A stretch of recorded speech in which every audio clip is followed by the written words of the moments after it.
Hello everyone, welcome back to my channel. My name is Dr. Sahara Omar. I am a licensed marriage and family therapist currently practicing here in the state of Texas. I decided to redo the video that I initially posted about essence of true healing because the audio was not clear. Hopefully you guys can hear me better.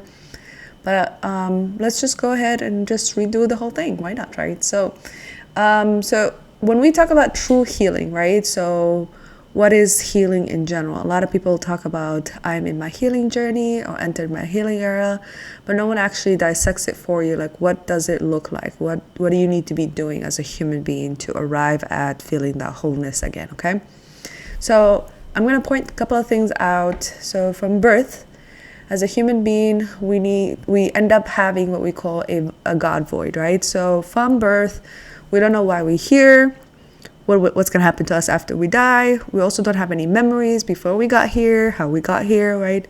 So every one of us wrestles with this God void. Initially, ways that we attempt to close this God void is through having faith and having spiritual/religion practices that can help us coexist with the fact of why are we here and what happens to us after we go.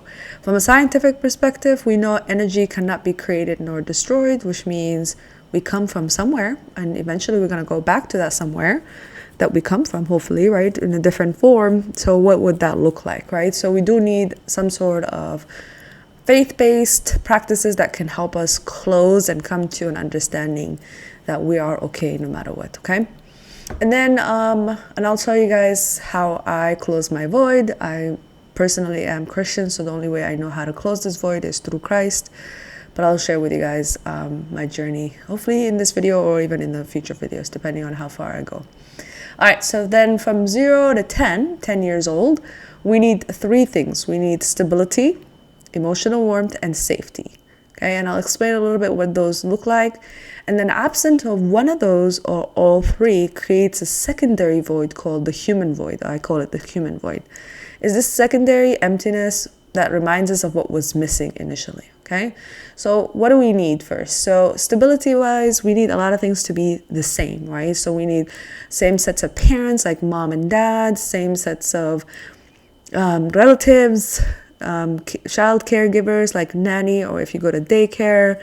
We also need the sameness in as far as like the spatial stuff, like the home needs to be the same, the daycare needs to be same set of friends. Not a lot of changes, a lot of moving. People that experience divorce, for example, the first thing that breaks in their family is that stability, because mom and dad are no longer together. That creates trauma for us. And then the second thing what we need is called emotional warmth. Emotional warmth is the sense of kindness and gentleness and love and validation that we seek as a human being, right? So we don't want our parents to yell at us or name call us or make us feel like we are nothing, right? Or even the opposite of that is just parents who ignore our emotional need altogether. That's also traumatizing, right? Like parents that don't even acknowledge that you're sad. And then the last thing that we need is safety, a sense of people not crossing our boundaries, right? So we want to feel safe psychologically, emotionally again, physically, and definitely sexually, and also spiritually as well. We don't want people to cross our boundaries, because when people cross our boundaries, it makes us question who we are as a human being and if we are in the right place and the right time and all of that, right? So the absence of any of those three, or even one of those three, creates this human void. But human beings are very smart, right? Like, we're going to get older. We're not going to stop, right? So we know this void exists. So we turn into what I call pleasure activities, right? So alcohol, drugs, nicotine, food, human. This is just somebody who has people all the time around them. Sex, gambling, work, video games, etc., right? Like, you name the list. Is anything that brings this dopamine hit, we're going to turn into it, because the brain at the core knows I don't have one of these three things as a human being. We don't label it out loud this way, right? We don't say like, hey, these are the things that you're missing out. So we hyperfixate on like, why are you attached to these things, okay? So we're not going to stop growing, right? Like we're going to get older after 10. You might ask why 10? 10 is that age number where we see conceptual thinking in the brain is formed. So the child brain now can understand concepts like love, loyalty, honesty, and stuff like that. So that's why, for example, we don't teach algebra before age 10, because the child brain cannot understand X and Y, and that they are just space holders, right? Like that concept does not make sense to a child's brain. After 10, we can dabble into it a little bit, but not so much, right? Like we wait until like later in middle school. So as we get older, we're going to have also negative experiences, right? So these negative experiences, unfortunately, they just add to the void, right? So for example, if you had a bad teacher, that adds to the void. If you had friends that didn't like you and you got bullied, that adds to the void. If you got fired from a job, that adds to the void. If you had a significant other that broke up with you, that adds to the void. So every negative experience is just a reminder of what was initially missing. So it adds to the void, unfortunately, okay? But because we turn into these pleasure-oriented activities, unfortunately, these things also don't close the void. They also add to the void as well, too.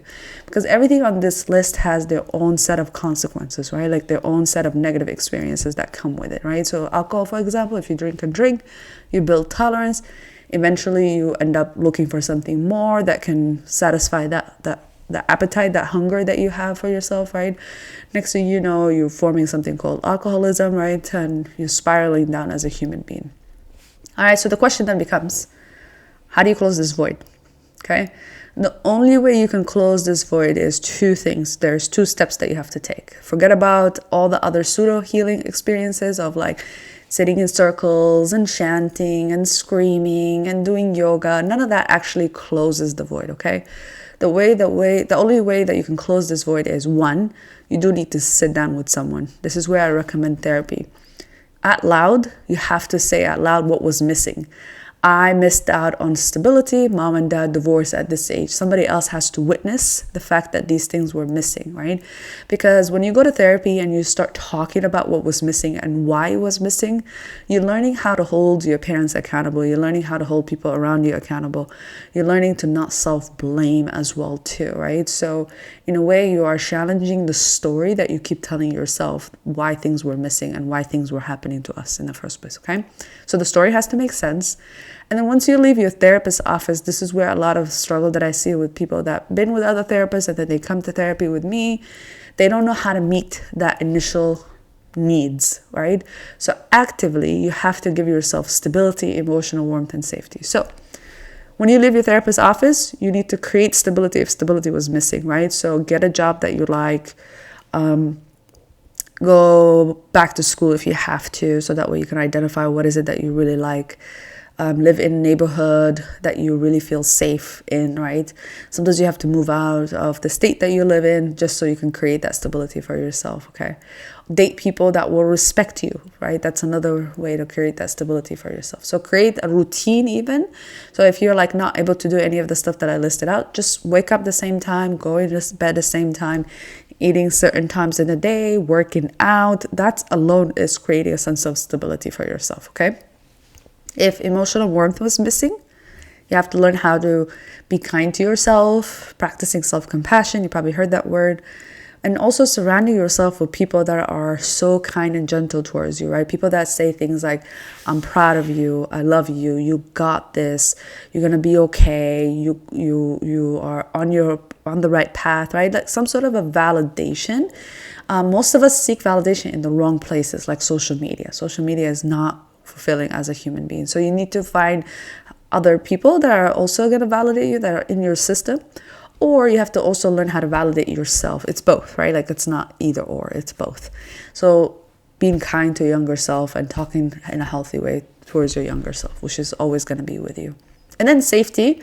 If safety was missing, you have to learn how to set boundaries, right? I have a video about how to set boundaries.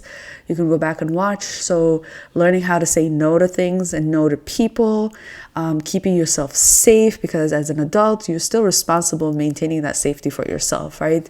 Advocating for yourself, that's very crucial. And recognizing when other people cross your boundaries, how do you hold them accountable and also reinforce your consequences as well, okay? So In therapy, you talk about why things were missing and you learn how to hold people accountable. Outside of therapy, you give yourself what was missing. Recreate those experiences for your younger self so your younger self can understand you are still with them, okay? And then the last part I wanted to come back to, which is the God void, right? So how do I fill this God void? So personally, I grew up in a Muslim household. Whenever I was practicing Islam, I never felt safe internally, psychologically. I never felt like I am home. My soul always looked for, where is home? Where is home? And then in my 20s, I was in college and grad school. I was very agnostic, right? So meaning I knew God existed, but I just had no relationship with him until God saved me a year and a half ago now. And that's when I met Christ for who he is. And he truly pulled me out of the chaos that I was in, which is I was deep down here somewhere, right? Because I engaged in some of these activities. I had a lot of negative experiences. A lot of these things were missing for me. So I was deep in the trenches, aka the darkness, right? So when I met Christ and I accepted him in my life, what he did is this amazing thing where he comes in and he fills the God void with love and peace. And he fills it so well that it overflows into the human void. And it becomes so easy to run away or turn away from these pleasure activity oriented. And it becomes super easy even to give yourself what was missing because your brain now understands that you're not the problem and you've never been the problem. You're just a human being who experienced a lot of traumas, okay? I hope this video made sense. Please like, subscribe, and share with people. And I will see you guys in the next video. Thank you again.